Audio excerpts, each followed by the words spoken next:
سمجھائیں. دیکھیں شیطان کیا کرتا ہے, شیطان ہمارے اندر مایوسی اور ڈر کو پیدا کرتا ہے, اور وہ یہ چاہتا ہے کہ آپ اس مایوسی اور ڈر میں اب اتنے قید ہو جائیں کہ آپ سوچ ہی نہ سکیں کہ آپ کو کچھ اور بھی کرنا تھا لائف. تو یہی تو شیطان کا ہتھیار ہے, مفلسانہ ذہنیت بنا دیتا ہے. مفلسانہ ذہنیت کیا ہوتی ہے؟ مفلسانہ ذہنیت کہتے ہیں کہ آپ کا ذہن اس ایک چیز پہ فوکس ہو جائے جو آپ کی زندگی میں نہیں ہے, اور آپ اس تمام اچھی چیزوں کو فوکس کرنا, اس پہ شکر ادا کرنا چھوڑ دیں جو آپ کی زندگی میں موجود ہے. اس کو کہتے ہیں مفلسانہ ذہنیت. جب ہم اس ایک ہی چیز کو فوکس کرتے رہتے ہیں, یار میری زندگی میں یہ پرابلم ہے, میرا گھر اپنا نہیں ہے, میرے پاس فلاں گاڑی نہیں ہے, میرے بچے نے فلاں اسکول میں تعلیم حاصل نہیں کی, میرا بچہ میری بہن کے بچے سے پیچھے رہ گیا, یہ ہو گیا, یہ ہو گیا, وہ ہو گیا. جب ہم یہی باتیں سوچتے رہتے ہیں نا, تو جو اتنی اچھی اور باتیں ہیں ہم اس کو بھول جاتے ہیں اور ہم اس کو اگنور کر دیتے ہیں. اس کو کہتے ہیں مفلسانہ ذہن. یہ جو ورڈ ہے نا, اس کو اپنے پاس کہیں لکھ لیں اور اپنے آپ سے سوال کیا کریں, کہیں میں اس مفلسانہ ذہنیت کا شکار تو نہیں ہو رہی, کہیں میں نے یہ مفلسانہ ذہنیت اڈاپٹ تو نہیں کر لی ہے. ہمیں مفلسی سے خوف آتا ہے, ہم اللہ سے کیا دعا کرتے ہیں, اللہ تو کسی محتاجگی سے بچانا, اور آخر دم تک اپنے پاس بنا کسی محتاجگی کے اپنے پاس بلا لیں. یہی دعا کرتے ہیں نا ہم. اور محتاجگی کس کس چیز کی؟ ہاتھ پیروں کی, پیسے کی, کسی بھی قسم کی محتاجگی ہے. تو ہم اپنے ذہن کو کیوں مفلس بنا لیتے ہیں؟ اس کے اوپر ہم نے کبھی سوچا ہمارا ذہن کیوں مفلس ہے؟ ہم خود کرتے ہیں, ہم خود اس کو کرتے ہیں. کیوں؟ کیونکہ ہم اپنے ذہن میں مستقل وہ بات سوچ رہے ہیں جو میری زندگی میں نہیں ہے. تو پھر مفلسی طاری ہوگی نا. پھر تو یہی سمجھ میں آئے گا نا کہ تمہارے پاس کسی چیز کی شدید کمی ہے, تم مفلس ہو. کوئی مجھے آپ کو کوئی مفلس کہہ دے, آپ کو کیسا لگے گا؟ کیسا لگے گا؟ بہت برا لگے گا, ہے نا. ایسا لگے گا کسی نے ٹریگر بٹن دبا دیا. لیکن آپ سوچیں کس قدر اس کی بات ہے.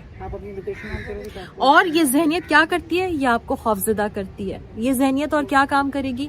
یہ آپ سے خرچ کرنے کی جو سخاوت کی جو سعادت ہے نا, وہ چھین دے گی. ہم نے دوسروں کو دینا ہے, ہم نے خرچ کرنا ہے, ہم نے اللہ کے راستے میں بھی دینا ہے, اور ہم نے اپنے بہن بھائیوں کو بھی دینا ہے. وہ چیز ہم سے چھن جائے گی. اور کیا ہوتا ہے؟ ہم کسی بھی قسم کی معقول بات نہیں کر سکتے. معقول بات کیا ہوتی ہے؟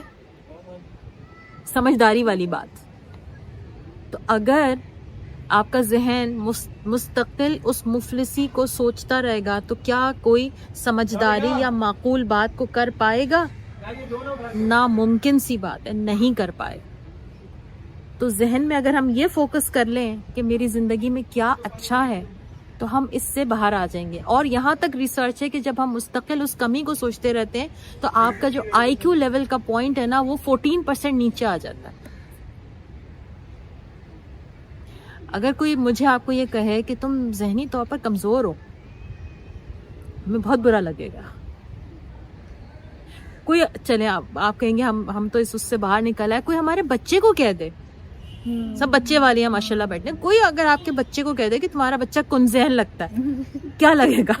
جی چاہے گا کہ اٹھا کے ایک, میرا بچہ کن ذہن, آپ کا بچہ ہوگا کن ذہن. یہی کہیں گے نا ہم, اندر سے کہیں گے, باہر سے نہیں کہیں گے.